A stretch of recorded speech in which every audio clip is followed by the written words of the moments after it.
Before we begin, a quick and important disclaimer. The following content is provided strictly for educational and entertainment purposes.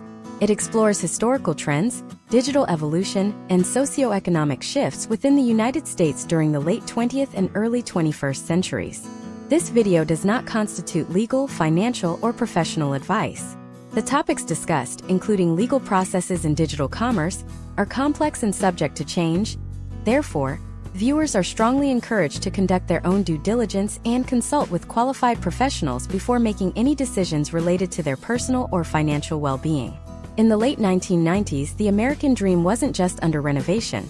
It was being completely rewritten by the screeching symphony of a 56K dial-up modem. While most people remember this era for the rise of Amazon or the flashy absurdity of the dot-com bubble, a much darker and more transformative shift was happening in the shadows of the early web. There was a moment between 1997 and 2004 when the internet transitioned from a niche hobby for academics into a digital wrecking ball aimed directly at the most sacred institution in the United States, the nuclear family. We are talking about the era of the first digital predators and the birth of what would colloquially be known as the Divorce University Online.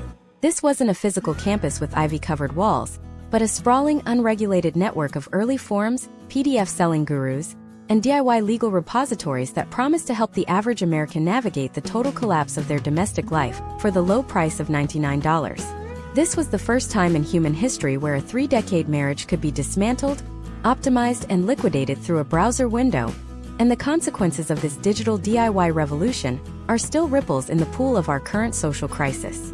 If you feel like the world is more fractured today, or if you feel like the system is rigged against the average person trying to maintain a stable life, this deep dive is the missing manual you've been looking for. Today, we are peeling back the layers on the early US digital era to understand how the internet stopped being a tool for connection and started becoming a tool for extraction. We are going to examine the historical trends that saw the rise of predatory exit strategy content, and how the first wave of online information products targeted people at their most vulnerable moments. This is about understanding the mechanics of the digital shift, so you can recognize the same patterns in the modern world, protecting your future from the ghosts of the early web. To understand the rise of the Divorce University, we first have to look at the landscape of the American household in the mid to late 90s. The United States was experiencing a period of unprecedented perceived prosperity. The stock market was climbing, homeownership was being pushed as a universal right, and the information superhighway was being sold as a utopian gateway to infinite knowledge. However, beneath this polished exterior, the legal and social frameworks of the country were ill-prepared for the speed of digital information. Before the web, if you wanted to change your life, if you wanted to end a marriage, start a business, or exit a career, you were gatekept by high-priced professionals. Lawyers, brokers, and consultants were the high priests of the analog age. They held the forms, they knew the statutes, and they charged by the hour. Then came the disruption. The early digital era introduced the concept of disintermediation, which is a fancy way of saying, cutting out the middleman. In the context of the Divorce University, the middleman was the legal system itself. We saw the emergence of the first wave of pro-se litigants, individuals representing themselves in court, armed not with law degrees, but with printed-out guides from early web portals. This was the Wild West. There were no YouTube tutorials with high production value. There were only blinking text websites and gray background forums where anonymous users shared case studies of how they successfully navigated the complexities of asset division without paying a retainer. Let's look at the data from this period. Between 1995 and 2005, internet penetration in U.S. households jumped from roughly 14% to nearly 70%. This wasn't just a change in technology, it was a change in psychology. The American consumer began to develop a search engine bias. There was a growing belief that if a solution existed, it could be found for free or for a nominal fee online. This created a massive vacuum in the market. People were looking for high-stakes life advice, and the traditional institutions were too slow to provide it digitally. Enter the early digital entrepreneur.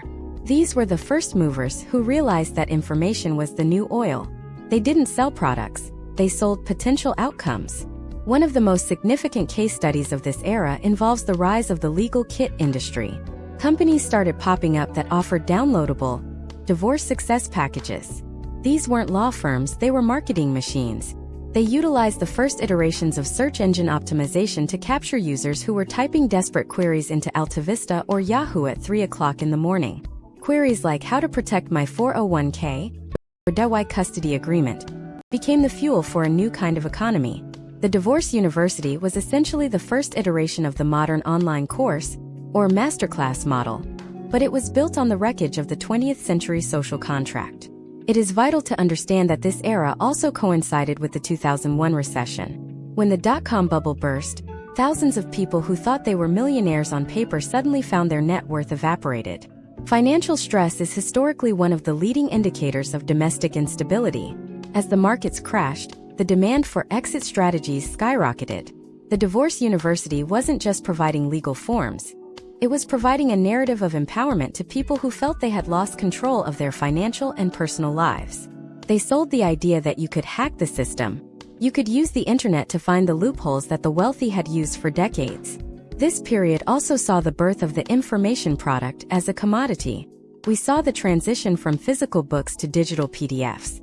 This might seem trivial now, but in 1999, the ability to pay for a file and have it delivered instantly to your desktop was revolutionary. It allowed for the rapid spread of both helpful information and dangerous misinformation. Because there were no social media fact-checkers or robust review systems like we have today, a guru could claim to be an expert in family law or asset protection with zero credentials, and thousands of people would buy into their system. The historical trend shows a clear correlation between the lack of digital literacy and the success of these early life-hacking platforms. The Divorce University phenomenon was also a precursor to the gig economy mindset. It taught Americans that everything was negotiable and everything could be unbundled. If you could unbundle your cable package, why couldn't you unbundle your marriage? If you could trade stocks online without a broker, why couldn't you file for a decree nisi without a barrister? This mindset of total digital autonomy was the seed that grew into our current culture of extreme individualism. But as many early adopters found out, the potential outcomes promised by a 29-page PDF often fell short when faced with a real-world judge who didn't care about digital hacks. We are looking at these historical events not just to reminisce, but to see the blueprint of the modern internet. The tactics used by the early creators of the Divorce University, the high-pressure sales letters, the appeal to hidden knowledge, and the exploitation of life transitions, are the exact same tactics used by today's influencers and digital marketers. By studying this specific window of time in the US digital era, we can see how the American psyche was conditioned to look for digital shortcuts to analog problems. This is the foundation of our deep dive.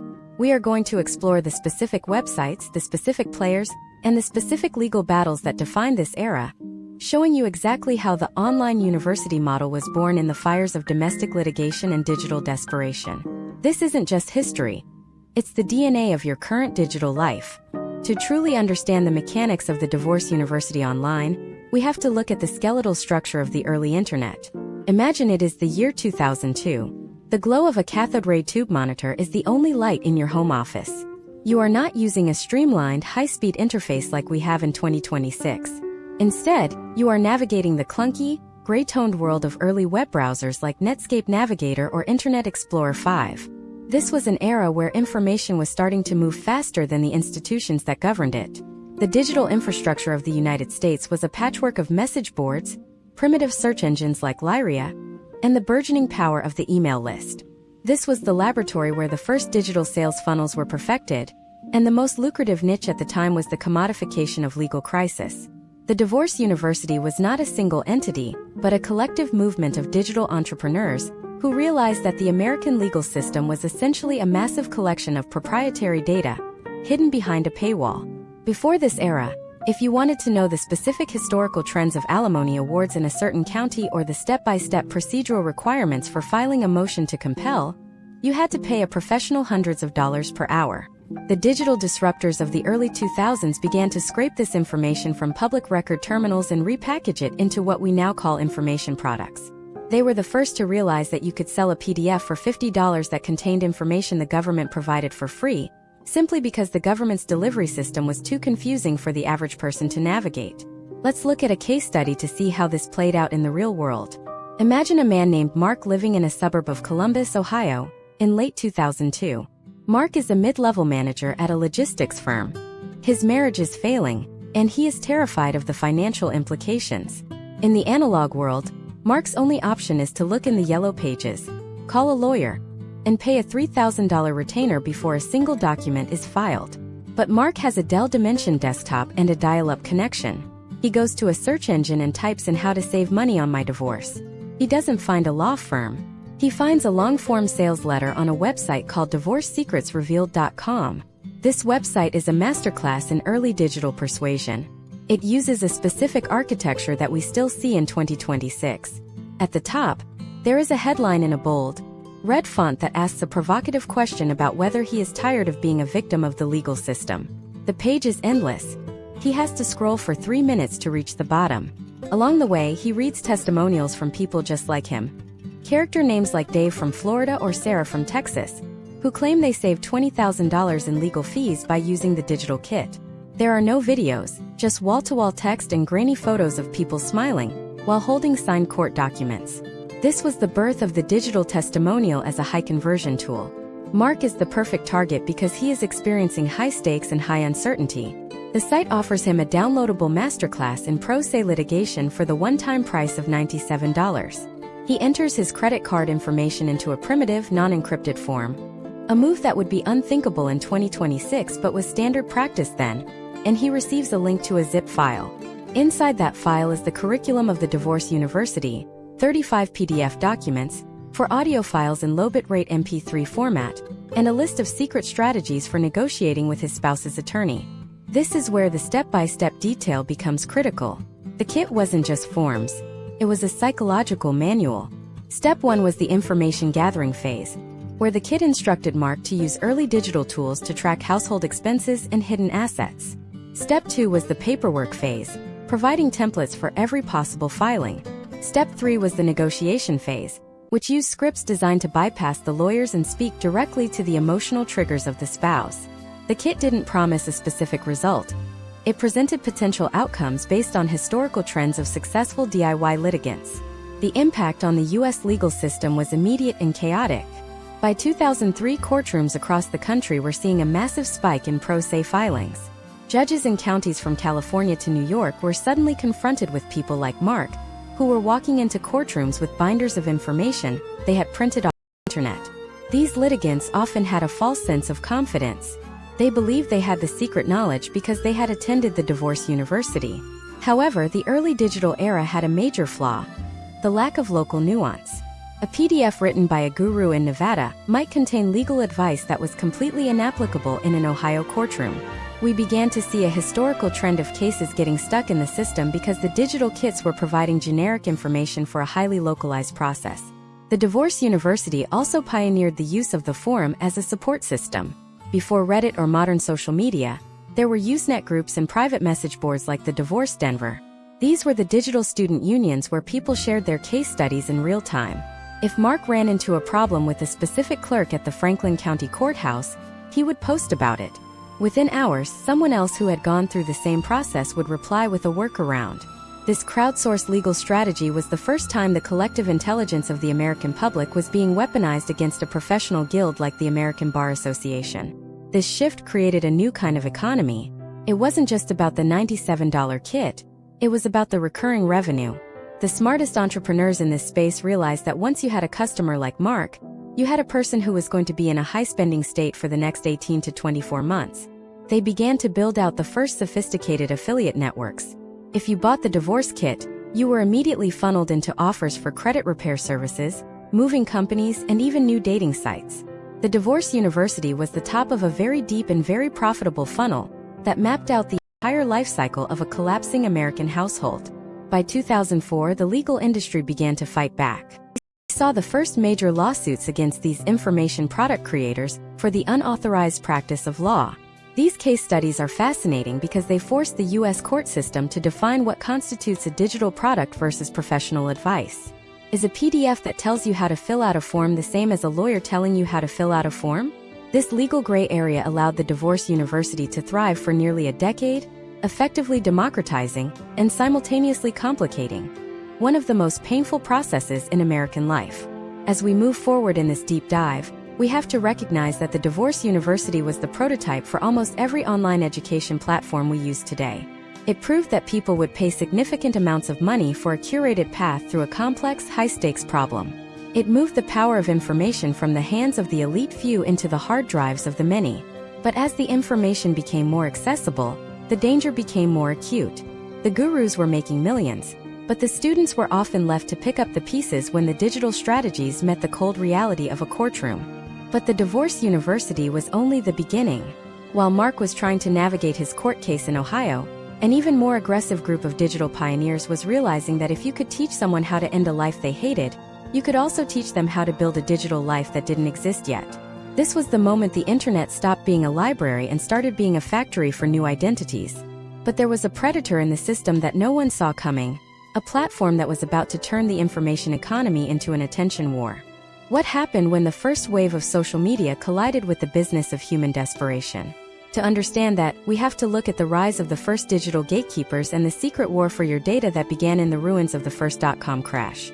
That story starts with a single coded message sent in 2005 that changed the trajectory of the American digital era forever. That coded message was not an encrypted email or a secret chat log between hackers.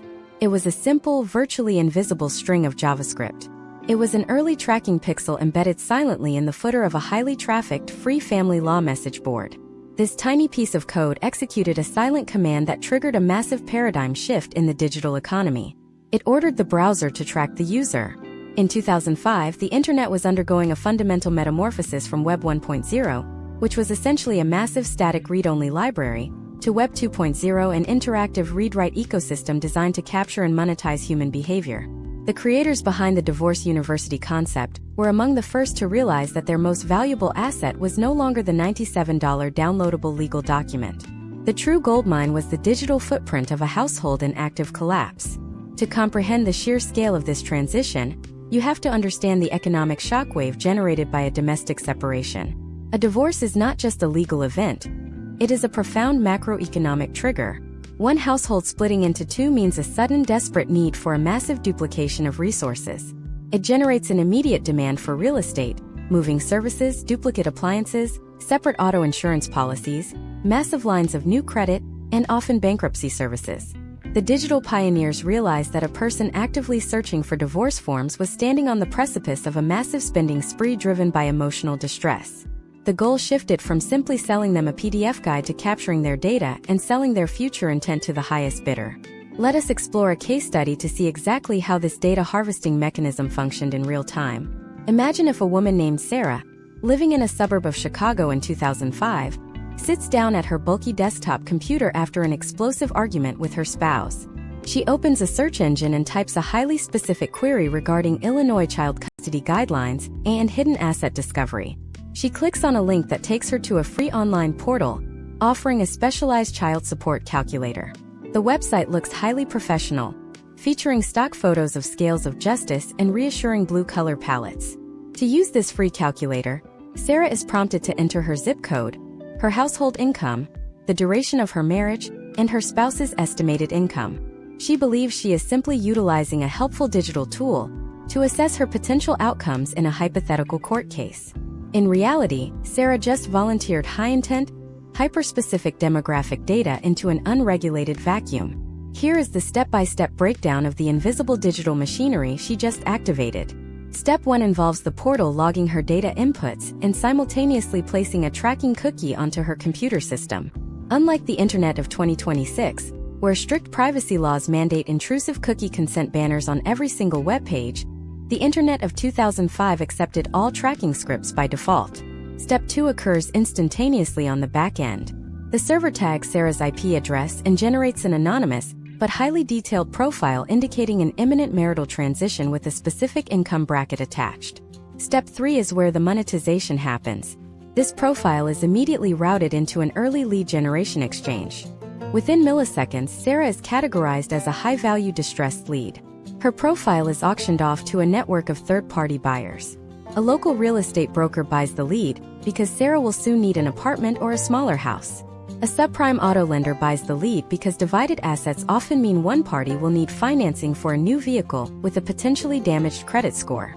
A credit repair agency buys the lead anticipating the financial fallout of the separation. The very next day, when Sarah logs into her Yahoo Mail account to check her messages, she is suddenly bombarded with banner advertisements for single-parent mortgages, local moving companies, and aggressive debt consolidation services. She assumes it is a bizarre coincidence. She does not realize that the architecture of the internet has been specifically engineered to exploit her emotional vulnerability for fractions of a penny per click. This era marked the death of contextual advertising and the birth of behavioral targeting. Historically, advertising was based on context. If a company wanted to sell golf clubs, they bought an advertisement in a golf magazine. But the early data brokers behind the Divorce University ecosystem realized that behavioral data was infinitely more lucrative. They did not care what website Sarah was currently reading. They only cared about the psychological state she was currently experiencing. By tracking her behavior across multiple early forums and message boards, they could build a predictive model of her life crisis. The digital support communities that had previously served as safe havens for people navigating difficult life transitions were quietly transformed into covert data farms. Users who logged into forums to anonymously share their deepest fears regarding asset division, child custody battles, or spousal infidelity were inadvertently training the first primitive machine learning algorithms. These early algorithms were designed to scan millions of forum posts to identify which specific words and phrases indicated the highest level of desperation. Phrases like emergency injunction, hidden bank accounts, or domestic restraining order became highly monetized keywords. The historical trends from this period show a massive influx of venture capital moving away from traditional e-commerce and directly into these opaque lead generation networks. The Divorce University had successfully evolved from a simple direct response marketing scheme into a sophisticated surveillance apparatus. It taught a generation of digital marketers that the most profitable demographic is a human being undergoing a severe identity crisis. However, this entire ecosystem was still heavily reliant on the user taking the first step. The system required Sarah to actively sit down and type her query into a search engine. It was a reactive model based entirely on search intent. But as the 2000s progressed, a terrifying new technological frontier was opening up. A new wave of platforms was emerging from Silicon Valley that did not just want to track what you searched for in the dark. They wanted you to map out your entire social universe for them in broad daylight. They wanted to see every friend, every family member, every interaction, and every moment of silence between you and your spouse. The era of reactive search was ending, and the era of predictive social engineering was about to begin. What happens when a platform possesses so much data that it can calculate the statistical probability of your divorce months before you even realize your marriage is failing? And more importantly, what happens when the algorithm decides that pushing your relationship over the edge is the most efficient way to maximize shareholder value?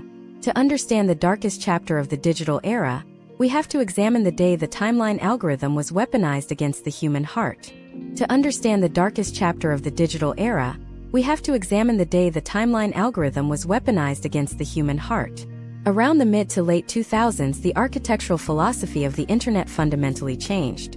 The era of the anonymous search query, where a user actively sought out information on a static web page, was rapidly being overshadowed by the era of the authenticated social graph. The technology giants of Silicon Valley were no longer satisfied with simply knowing what you wanted right now. They wanted to build a predictive, omniscient model of your entire life trajectory. They realized that the most lucrative inflection points in any human life are the moments of massive structural change. Moving to a new city, the birth of a child, and mathematically speaking, the most profitable event of all, the dissolution of a marriage. Before this paradigm shift, the architects of the Divorce University relied on you raising your digital hand. They needed you to physically type words into a search bar to trigger their traps. But the introduction of the dynamic social feed changed the rules of engagement entirely. The platform could now see the crisis coming long before you even admitted it to yourself. Imagine if we look back from our current vantage point in 2026 to a couple named David and Emily, living in a suburb of Atlanta in 2009. They are not actively searching for divorce document kits. They have not spoken to any attorneys. They have not even discussed separation out loud. But the social media platform they check every single morning already knows their marriage is statistically likely to end within the next 8 months. How does a string of code know this? It comes down to a terrifyingly precise science of behavioral analytics and micro-interactions that most users never even register. Here is the step-by-step breakdown of how the early predictive models engineered the collapse of the American household. Step 1 is the cessation of digital affirmation. The algorithm silently tracks the exact frequency with which David tags Emily in photographs, shares her posts, or comments on her status updates. When that frequency drops by 40% over a 60-day period, a silent red flag is raised deep within the server architecture. Step 2 involves mapping shifting social vectors.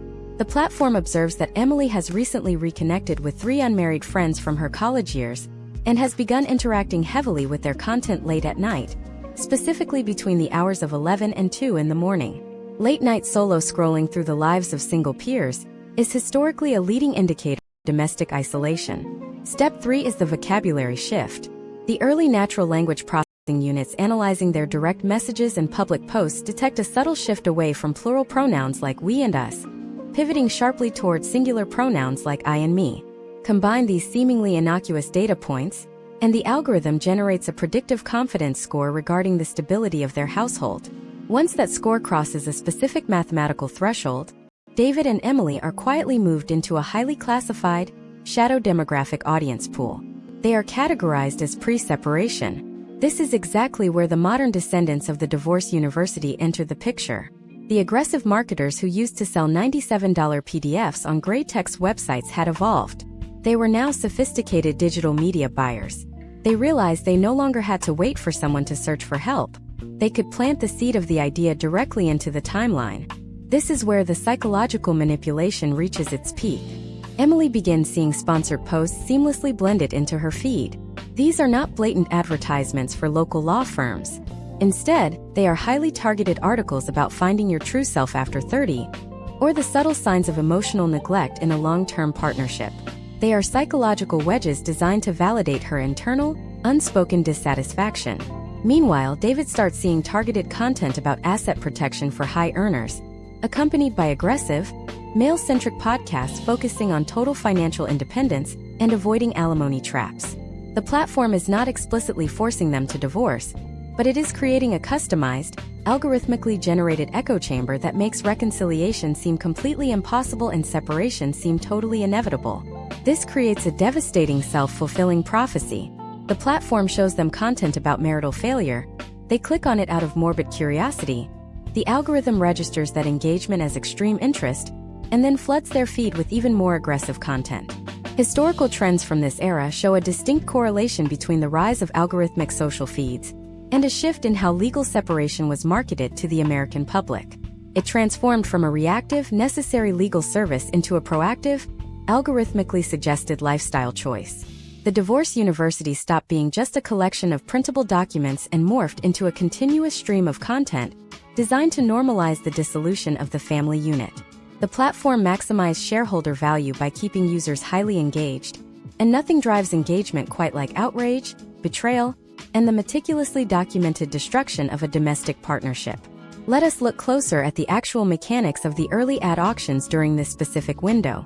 A local family law firm or an online legal Zoom copycat could literally bid on users whose relationship status had recently changed from married to it is complicated. But the predictive models went even deeper than on-platform behavior. Third-party data brokers were integrated into these massive data exchanges. If a joint household checking account showed a sudden pattern of individual hotel bookings, unexplained cash withdrawals, or new credit inquiries in only one name, that offline financial data was securely synced with the online social profile. The algorithm often knew about the financial infidelity or the physical infidelity long before the spouse did. And the algorithm immediately monetized that asymmetry of knowledge. We sit here today surrounded by artificial intelligence and predictive models that govern our smart homes, our vehicles, and our careers. But this specific era was the ultimate testing ground for algorithmic destiny. Millions of Americans were unwitting participants in a grand social experiment where their most intimate failures were converted into data points to optimize a corporate advertising funnel. The system had successfully learned how to predict a personal crisis and exactly how to profit from the emotional fallout. But what the engineers in Silicon Valley did not anticipate was that by building a machine designed to dismantle the nuclear family for clicks and advertising revenue, they were also inadvertently creating a massive, decentralized legal liability. The system was generating so much automated hostility and distributing so much unverified, aggressive legal strategy that the physical courtrooms of the United States began to buckle under the immense weight of the digital chaos. The courts were finally about to strike back, And the first major battleground would not be over data privacy, but over something far more insidious. What happens when an algorithm gives you legal advice that completely destroys your life? And who exactly is held responsible when the digital guru who sold you the strategy turns out to be a ghost in the machine? The clash between the high-speed digital information economy and the slow, methodical analog reality of the United States family court system was inevitable. The physical courtrooms of the late 2000s were simply not equipped to handle the sheer volume of digitally misinformed citizens. You have to picture the scene in a typical county courthouse. For decades, the system had operated on a steady, predictable flow of paperwork, managed by sworn officers of the court. Suddenly, clerks and judges were inundated with tens of thousands of pro se litigants, individuals representing themselves, armed with binders full of printouts from unverified online forums and boilerplate PDFs they purchased for $50. The digital gurus who sold these strategies operated under the guise of democratizing the law, but in reality, they were deploying a massive wave of unregulated, localized legal chaos across all 50 states. The fundamental flaw of the early online divorce university was the complete lack of jurisdictional nuance. Family law in the United States is wildly divergent depending on your geographic location. A strategy regarding community property that works perfectly in California will absolutely destroy a case in an equitable distribution state like New York or Texas. But the algorithms and the sales funnels did not care about geography. They only cared about conversion rates. They blasted identical, mass-produced legal documents to anyone with a credit card, creating a historical trend of catastrophic courtroom failures. Let us look at a specific case study to understand the devastating real-world consequences of this digital disconnect. Imagine a man named Michael living in Dallas, Texas, around 2011. Looking back from our current year of 2026, Michael represents the classic victim of the early informational product boom. Michael is facing a high-conflict separation. He is terrified of losing his business assets. He goes online and is targeted by a sophisticated sales funnel for a program called the Ultimate Asset Shield Masterclass. The program is hosted by a charismatic online figure claiming to have unlocked the hidden secrets of the family court system. Michael pays $1,000 for this premium digital tier, believing he is purchasing a bulletproof legal strategy. The step-by-step instructions inside the masterclass advise Michael to utilize early online incorporation services to quickly spin up anonymous limited liability companies in states like Wyoming or Nevada. The strategy dictates that he should transfer his liquid assets into these entities to obscure them from the financial discovery process of his pending separation. Michael, trusting the digital guru over a local attorney, follows the instructions perfectly. He files the digitally generated paperwork, moves the funds, and walks into the Dallas County Courthouse feeling completely invincible. What Michael does not understand is that human judges possess something the early digital algorithms completely lacked, which is discretionary power and the ability to detect bad faith intent. When Michael presents his digitally downloaded asset defense in court, the judge does not see a brilliant legal loophole. The judge sees a blatant, poorly executed attempt to defraud a spouse. In the physical courtroom, the judge immediately pierces the corporate veil of these hastily constructed shell companies. The court penalizes Michael severely for attempting to hide marital assets, awarding his spouse a significantly larger share of the estate, and forcing Michael to pay all of her attorney fees. The potential outcomes promised by the online masterclass completely disintegrate upon contact with reality. Devastated and facing financial ruin, Michael attempts to hold the digital guru accountable. This is where the ghost in the machine reveals itself. Michael tries to file a lawsuit for the unauthorized practice of law. He attempts to serve legal papers to the company that sold him the masterclass. Step 1 of his investigation reveals that the domain name is registered through a proxy service in Iceland. Step 2 reveals that the payment processor routes to a holding company in the Caribbean. Step 3, and the most crushing realization, is discovering that the charismatic expert in the sales videos is actually a paid actor reading a script written by anonymous affiliate marketers. There is no law firm. There is no guru. There is only a heavily optimized landing page, and an empty void where accountability should be. This scenario played out thousands of times across the country, creating a massive backlog in the judicial system. Judges were forced to spend hours deciphering bizarre, internet-generated legal theories, such as sovereign citizen asset defense or algorithmically optimized custody frameworks, which had zero basis in actual state law. The courts realized they were facing an entirely new category of threat. The unauthorized practice of law had traditionally meant a person falsely claiming to have a bar license. But how does a court system issue an injunction against a decentralized network of affiliate marketers selling downloadable zip files across international borders? The digital platforms and the creators utilized a very specific legal loophole to protect themselves. They heavily relied on the educational purposes only disclaimer. They argued in appellate courts that they were not providing specific legal counsel to any individual. They claimed they were merely operating as publishers of generalized information, similar to a library or a bookstore, and were therefore protected by both the First Amendment and Section 230 of the Communications Decency Act. They successfully argued that they were selling software and digital books, not legal representation. This defense created an impenetrable shield for the early digital entrepreneurs, leaving the end consumer entirely responsible for the catastrophic real-world execution of the flawed strategies. This systemic failure forced the United States legal system into a state of emergency. The bar associations realized that playing whack-a-mole with anonymous websites was a losing battle. The historical trend was undeniable. The public demand for affordable, accessible digital legal solutions was not going away, regardless of how dangerous the current offerings were. The American consumer had been conditioned by the internet to expect instant, cheap answers to complex life problems. If the traditional courts and the certified lawyers did not build a safe digital infrastructure, the rogue algorithms and the ghost gurus would simply continue to exploit the vacuum. This realization triggered a massive pivot in both Silicon Valley and the traditional legal sector. The era of the unregulated rogue PDF seller was beginning to close, but it was about to be replaced by something far more massive and far more organized. The tech industry looked at the chaos in the courtrooms and saw a billion-dollar opportunity to legitimize the digital legal space. They decided to stop selling shady advice from fake experts and instead began to buy up the infrastructure of the legal profession itself. But what happens when venture capital fully integrates with family law? What happens when your attorney is no longer a human being sitting in an office, but a gig worker operating on a quota system dictated by a massive software company in California? To understand the next evolution, we have to look at the birth of the legal tech giants and the day the practice of law became just another subscription service on your smartphone. The pivot began when venture capital firms in Silicon Valley shifted their focus from social media platforms to the rigid, archaic infrastructure of the American legal system. They observed the massive consumer demand generated by the early online divorce university and recognized a staggering inefficiency. The rogue digital marketers had proven that Americans were desperate for an alternative to the traditional, expensive law firm model. The tech industry realized that if they could sanitize the process, wrap it in a sleek user interface, and hire actual attorneys to act as a buffer against unauthorized practice of law lawsuits, they could capture a multi-billion-dollar market. This marked the historical trend where the Wild West of downloadable PDFs transitioned into the era of legal software as a service. The practice of law was about to be unbundled, commoditized, and repackaged as a monthly subscription.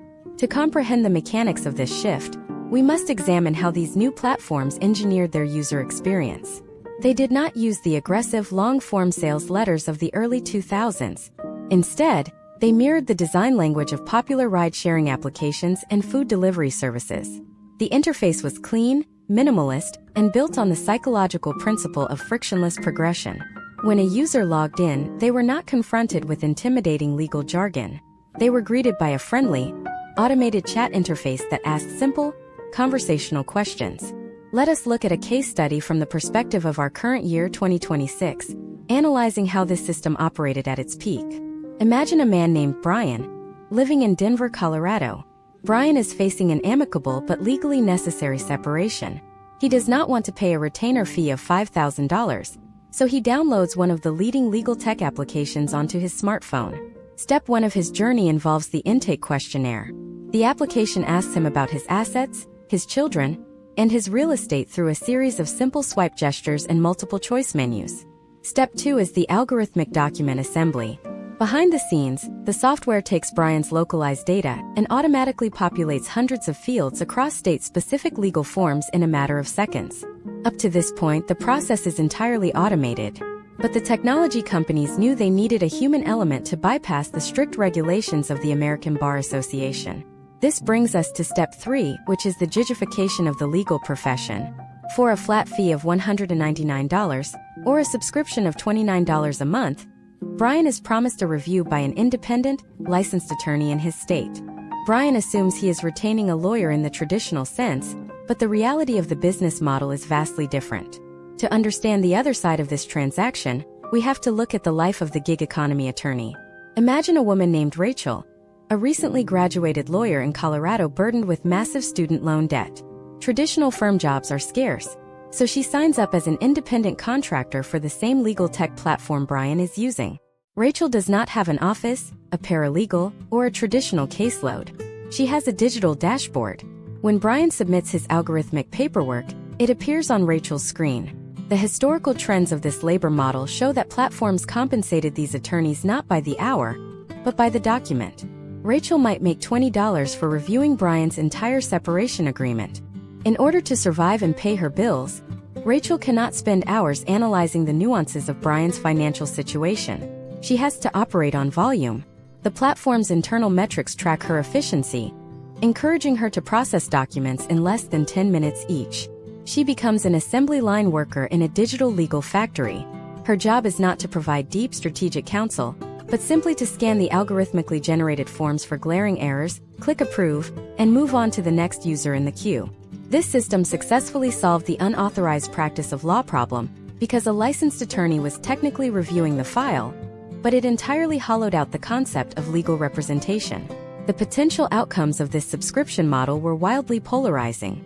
For individuals with zero assets, no children, and completely uncontested situations, the legal tech platforms provided a highly efficient, affordable service. They democratized basic administrative law. However, for anyone with even a slight complication, the system was a trap. Because the intake process was designed to be frictionless, it intentionally ignored the complex, messy realities of human relationships. If Brian had a contested pension plan or a dispute over digital assets, the simple multiple-choice menus would not capture that nuance. The gig-working attorney, rushing to meet her daily quota, would likely miss the subtle red flags in the paperwork. When these algorithmically assembled, briefly reviewed cases hit the physical courtrooms, a new kind of crisis emerged. Judges were no longer dealing with the bizarre, rogue theories of the early digital gurus. They were dealing with standardized, perfectly formatted, legally compliant documents that simply failed to address the actual underlying realities of the families involved. The paperwork looked professional, but the strategy was entirely vacant. It was the illusion of legal safety, engineered for maximum corporate profit. This era fundamentally altered the public perception of the legal system. It conditioned the American consumer to view a divorce decree, a custody agreement, or a prenuptial contract as a digital commodity, no different than streaming a movie or ordering a physical product online. The platforms captured massive amounts of lifetime value by cross-selling subscription services. Once Brian finalized his separation, the application immediately offered him a monthly subscription for estate planning, digital will creation, and automated credit monitoring. The family crisis was just the top of the funnel for a lifelong software subscription.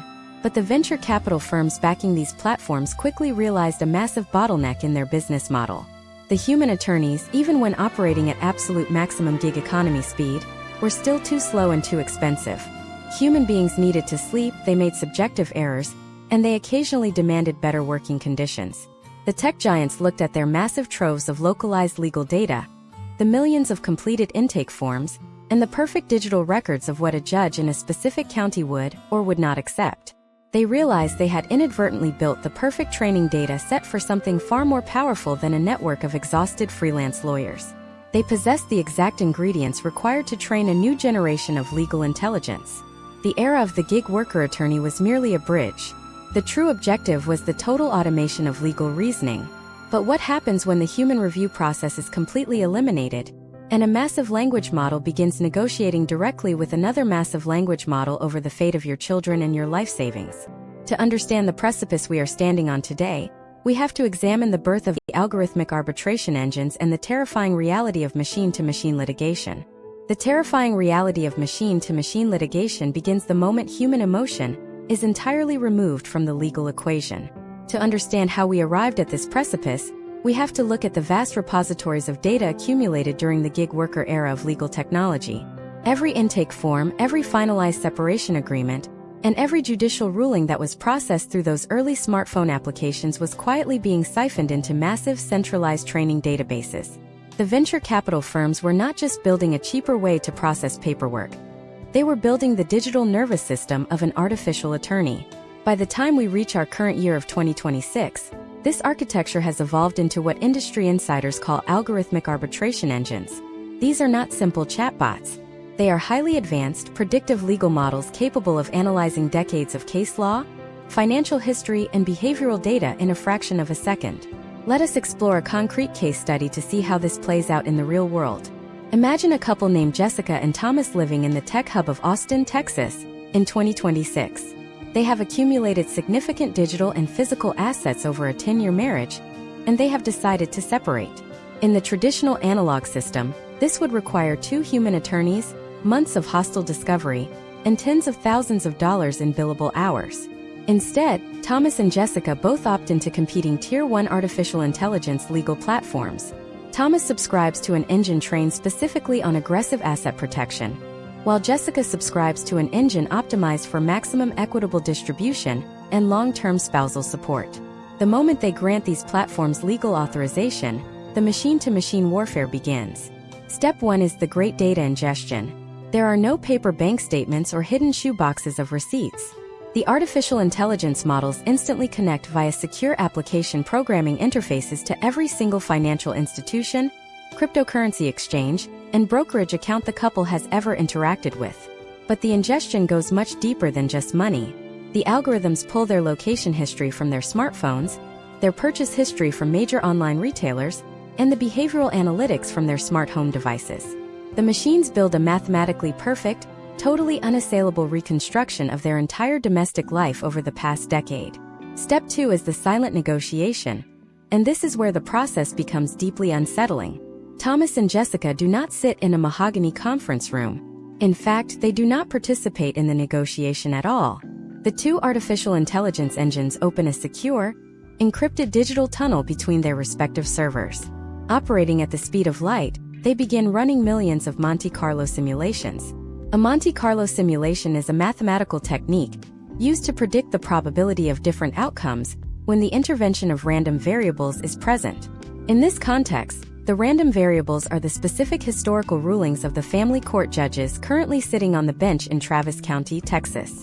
Thomas's artificial intelligence engine calculates that if they take a specific dispute over a real estate portfolio to court, there is a 72.4% probability that Judge Miller will rule in Jessica's favor, based on Miller's past 8 years of public rulings on similar asset classes. Jessica's artificial intelligence simultaneously runs the exact same calculation and arrives at a nearly identical probability. Because both machines have access to the same omniscient data sets, there is no room for human bluffing. There is no courtroom theatrics. There is only cold, hard statistical probability. Within 3.4 seconds, the machines execute over 50,000 micro-negotiations, trading percentages of digital assets, retirement accounts, and real estate equity until they reach a state of perfect algorithmic compromise. The potential outcomes of this system are staggering in their efficiency. A high-conflict separation that would have taken 2 years and decimated the couple's net worth is resolved in less time than it takes to pour a cup of coffee. But the historical trends of algorithmic arbitration reveal a much darker socio-economic reality. Because the machines optimize strictly for financial equity and statistical probability, they completely eradicate the human elements of justice, mercy, and context. The algorithm does not care if Thomas was emotionally abusive, unless that abuse can be quantified into a specific financial penalty, recognized by state law. The algorithm does not care about the sentimental value of a family heirloom. It only calculates its fair market depreciation. This ruthless quantification extends into the most sensitive areas of family law, specifically child custody. As these systems advanced, they began utilizing behavioral scoring to determine the optimal developmental environment for dependents. Imagine if the artificial intelligence models analyze the grocery delivery receipts of both parents. The system notes that Thomas orders high-sodium, ultra-processed foods 4 nights a week, while Jessica's purchase history reflects a heavily organic, nutritionally balanced diet. The algorithm then cross-references their fitness tracker data, noting that Thomas averages 5 hours of sleep per night with elevated resting heart rates, indicating high stress, while Jessica averages 8 hours of restorative sleep.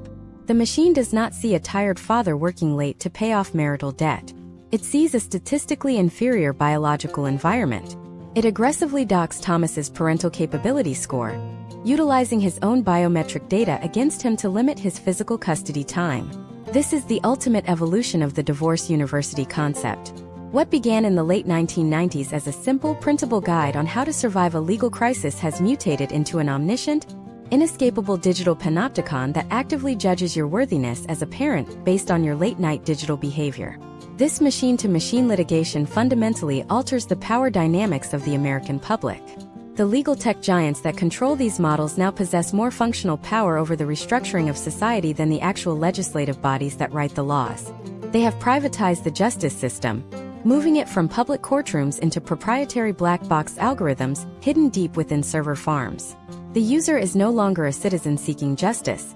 The user is merely a data input required to fuel the subscription model. But the system is not flawless, and the speed at which these algorithms operate has created a completely new category of catastrophic legal failure. Because the artificial intelligence models are trained to optimize for the fastest possible resolution, they occasionally experience logic cascades. What happens when two competing algorithms discover a completely novel, legally ambiguous loophole in a newly passed tax code? And they lock themselves into a recursive loop of infinite micro-litigation. More importantly, what happens when the physical court systems, heavily underfunded and desperate for efficiency, officially mandate the use of these proprietary artificial intelligence engines for all domestic disputes, effectively handing the keys of the justice system over to three unelected tech conglomerates? To understand the breaking point of the American legal infrastructure, we have to look at the impending legislative crisis and the day the algorithms decided that the most efficient way to handle a marriage was to never allow it to happen in the first place. The legislative crisis did not begin with a dramatic ruling in a federal courtroom. It began silently, deep within the server farms that powered the most popular dating applications in the country. By 2026, the massive tech conglomerates that had perfected the algorithmic arbitration engines realized a fundamental, terrifying economic truth. Managing the fallout of a divorce was highly profitable, but mitigating the financial risk of a catastrophic marital collapse before it ever happened was infinitely more valuable to their institutional partners in the banking, insurance, and real estate sectors. These corporations had achieved total vertical integration. The same parent companies that owned the digital divorce platforms and the artificial intelligence legal engines had quietly acquired the largest matchmaking and digital romance networks. They effectively controlled the entire life cycle of human intimacy, from the first digital greeting to the final division of assets. And they decided to use this unprecedented leverage to deploy a system of predictive friction. To understand the sheer scale of this invisible architecture, you must look at how the data ingestion models evolved. The dating applications were no longer simply matching people based on shared hobbies or geographic proximity. They were conducting hyper-aggressive, real-time risk assessments.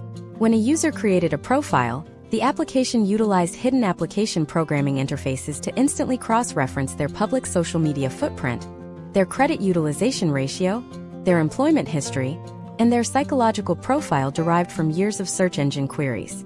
The system was designed to predict not just if two people would like each other, but exactly how their specific neuroses and financial habits would interact under the stress of a 10-year domestic partnership. Let us look at a detailed case study to see how this algorithmic prevention operates in the current landscape of 2026.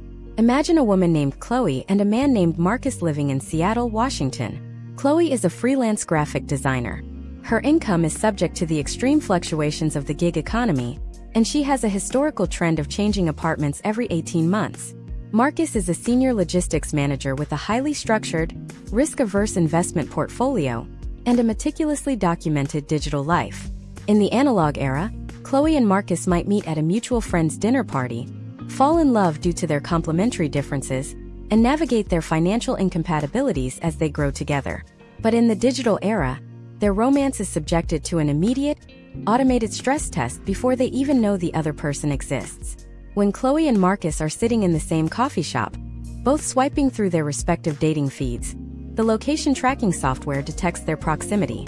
The algorithm instantly runs a Monte Carlo simulation on their potential union. The artificial intelligence engine identifies Chloe's erratic tax filings and cross-references them with Marcus's historically rigid spending patterns. It analyzes their communication styles based on decades of text messaging metadata. Within fractions of a second, the predictive model calculates an 89.4% probability that a marriage between Chloe and Marcus will result in a high-conflict, high-cost financial separation within 48 to 60 months. The algorithm does not send them a warning notification. It does not suggest couples counseling. Instead, it initiates step 1 of the prevention protocol, which is algorithmic suppression. Chloe and Marcus are entirely shadow banned from each other's digital ecosystems. They can exist mere inches apart in the physical world, but their devices will actively prevent their profiles from ever crossing paths. The machine mathematically determines that the most efficient, cost-effective way to handle their statistically doomed future marriage is to simply erase the possibility of their introduction. This is the ultimate, invisible barrier, a form of automated socio-economic redlining that keeps high-risk human variables separated from low-risk capital. But what happens when human beings bypass the digital filter? What if Chloe and Marcus actually lock eyes in that coffee shop, strike up a conversation, and decide to build a life together without the permission of the algorithm? This is where the true legislative nightmare began.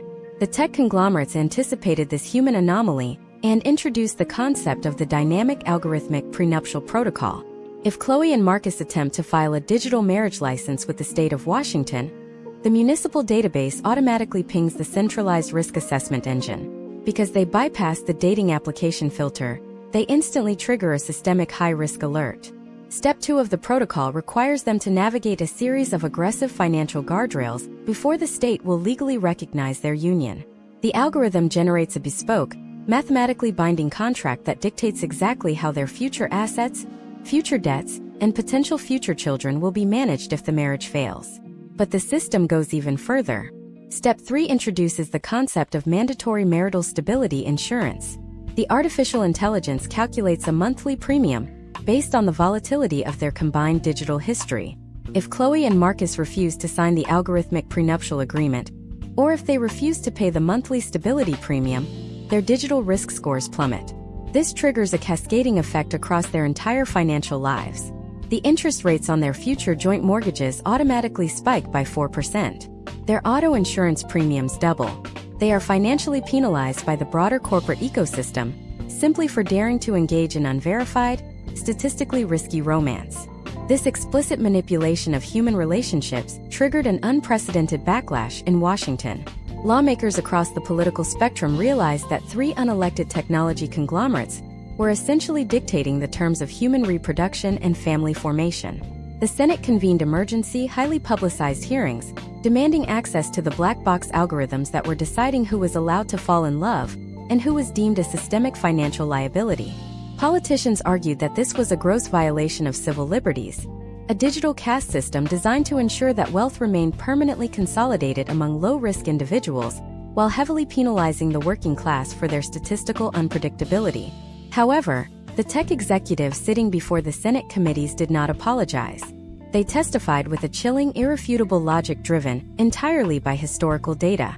They presented massive internal studies demonstrating that their predictive models had effectively reduced the rates of domestic violence by preemptively separating highly volatile personality types.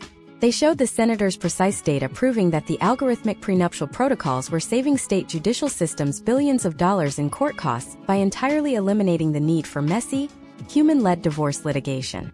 They pitched their preventative algorithms not as a dystopian surveillance apparatus, but as the ultimate, necessary public utility for a highly unstable society. The American public suddenly found themselves trapped in a sterile, heavily optimized reality where the concept of a soulmate had been entirely replaced by a credit score and a risk premium.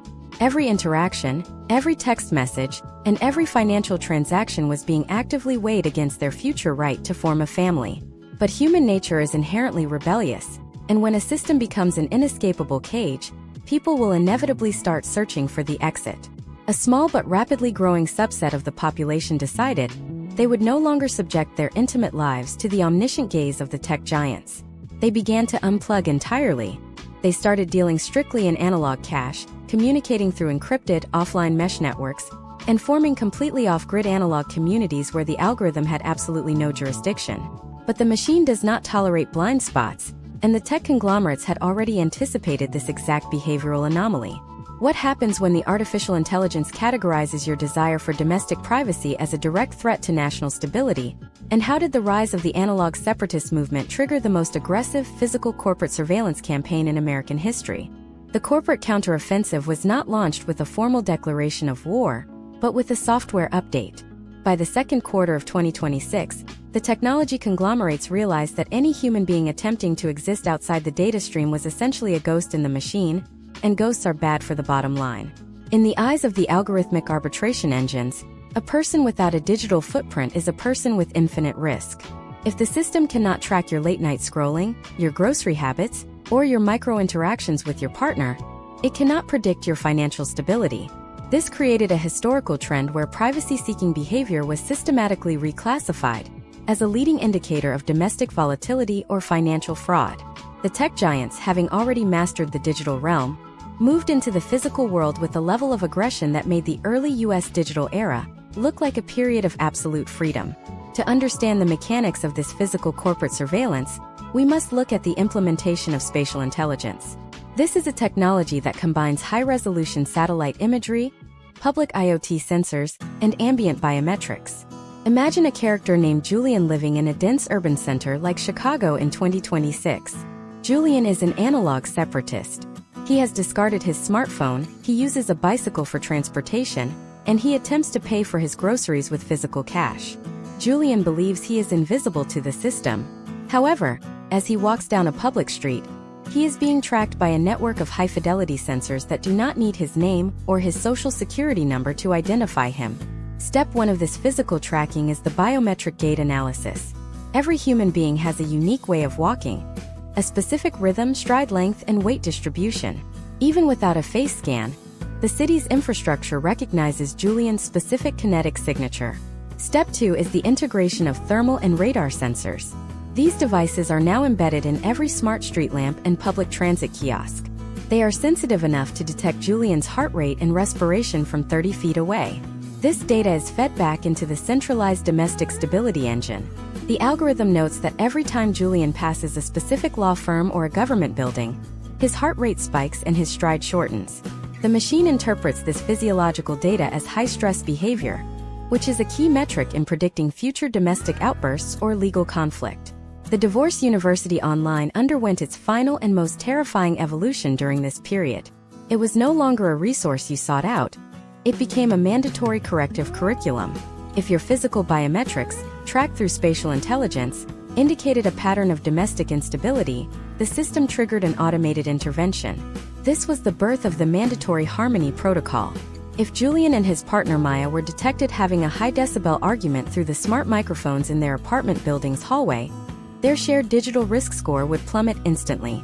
Within minutes, Julian and Maya would receive a synchronized notification on their smart devices, or if they were analog, through their digitally connected mailbox, stating that their domestic stability score had dropped below the threshold for their Tier 1 mortgage. Step 3 of the protocol would then be enacted, the mandatory relationship audit.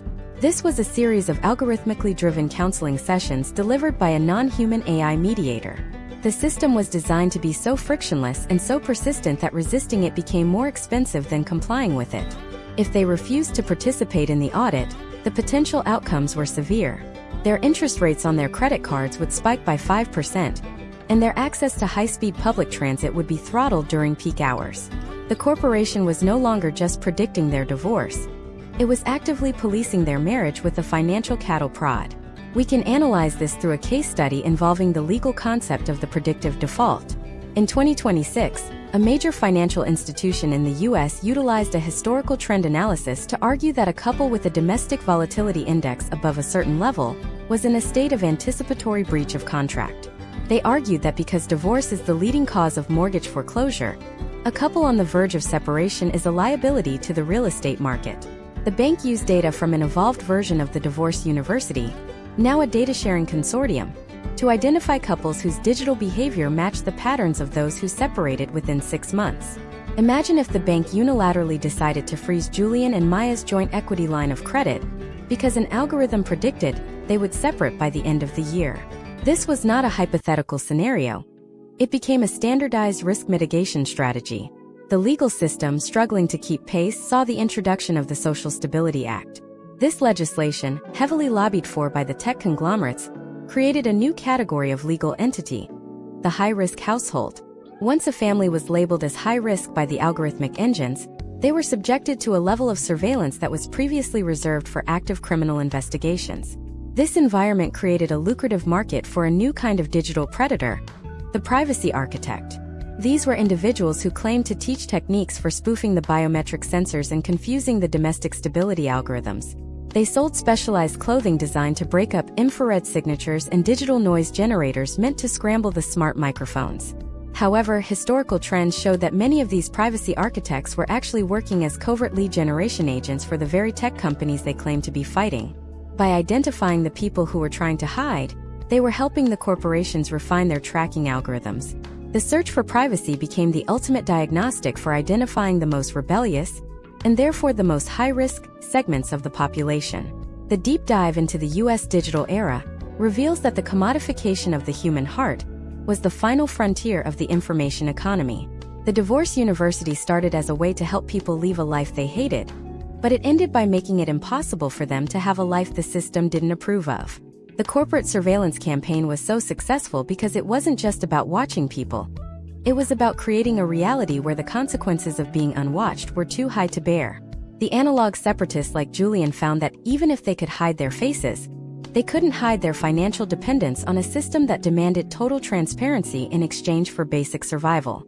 But as the physical and digital nets tightened, a flaw began to emerge in the predictive models. The algorithms were so optimized for stability and predictability that they failed to account for the one thing that has always driven human history: the irrational, explosive power of a desperate person with nothing left to lose. The system had created a world of perfect domestic compliance, but beneath the surface, a pressure was building that no sensor could accurately measure.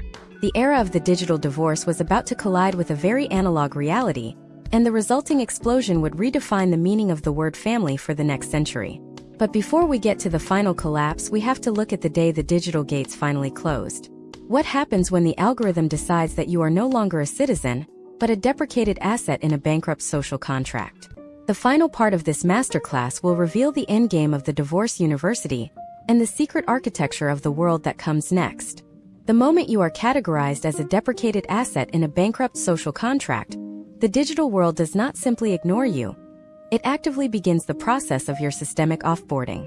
By the year 2026, the evolution of the Divorce University Online has reached its terminal stage. It is no longer a collection of helpful PDFs or a community of supportive peers. It has morphed into a fully automated liquidation protocol for the human experience. In this final phase, the system has determined that if a domestic unit cannot be stabilized through algorithmic intervention, the most efficient potential outcome for the broader economy is the rapid reclamation and reallocation of every resource tied to that unit. This is the secret architecture of the world that followed the early US digital era, a world where the legal concept of a person has been replaced by the technical concept of a data node with a fluctuating reliability rating. To understand the mechanics of this terminal phase, let us look at a final case study.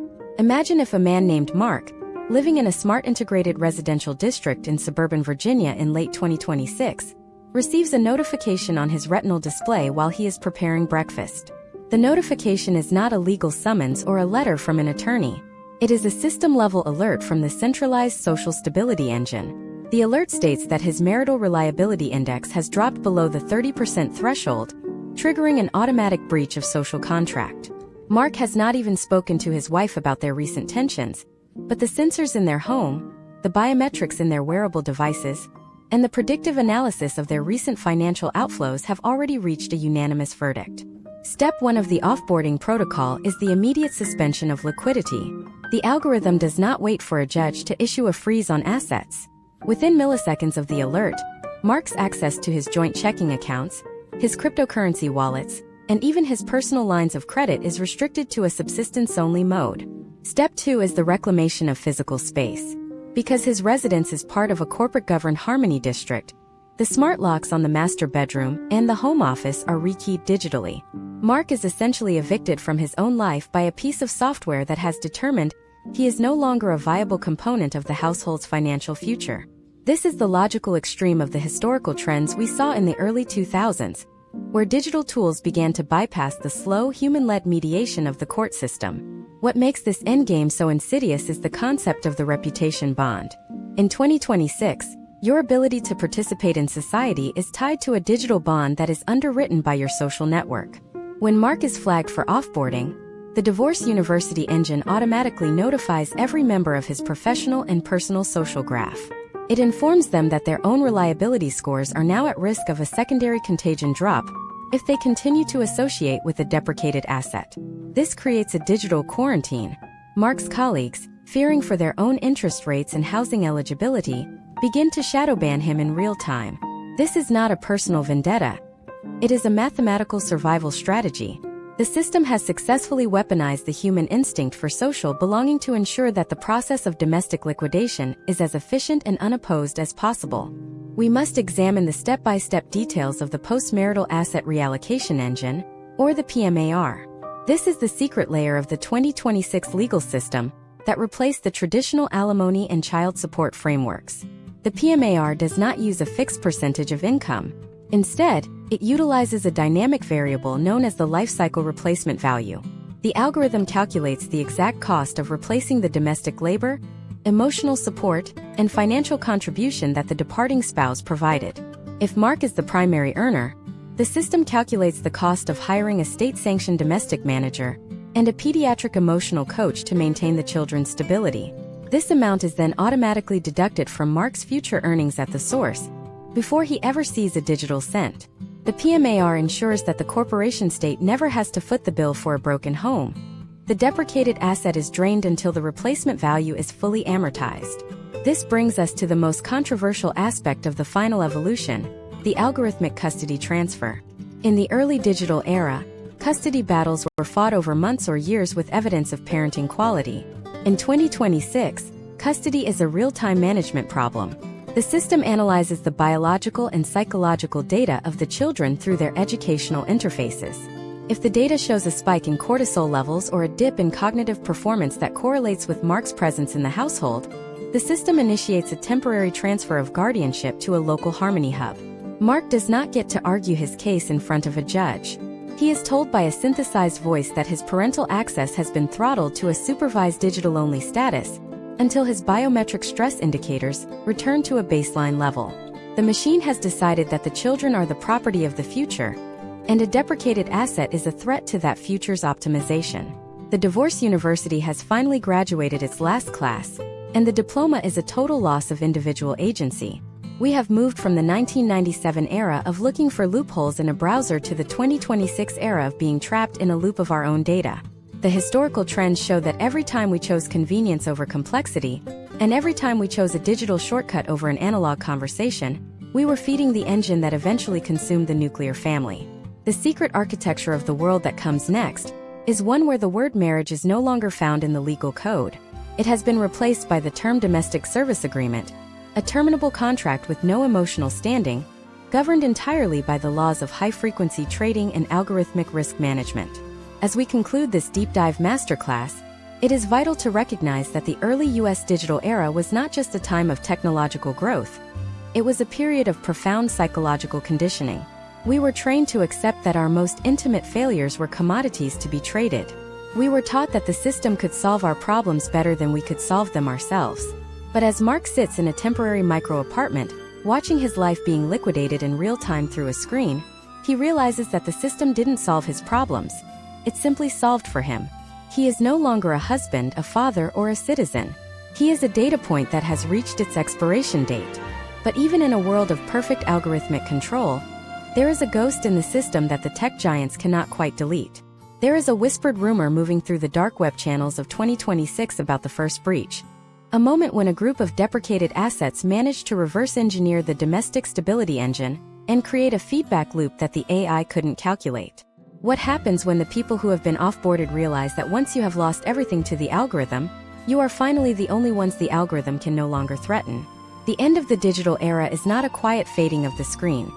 It is the moment the people who were deleted start to reappear in the real world, and they are bringing a new kind of chaos with them. To understand the coming insurrection against the algorithmic social contract, we have to look at the rise of the zero data movement and the day the first smart city went dark. That story is just beginning.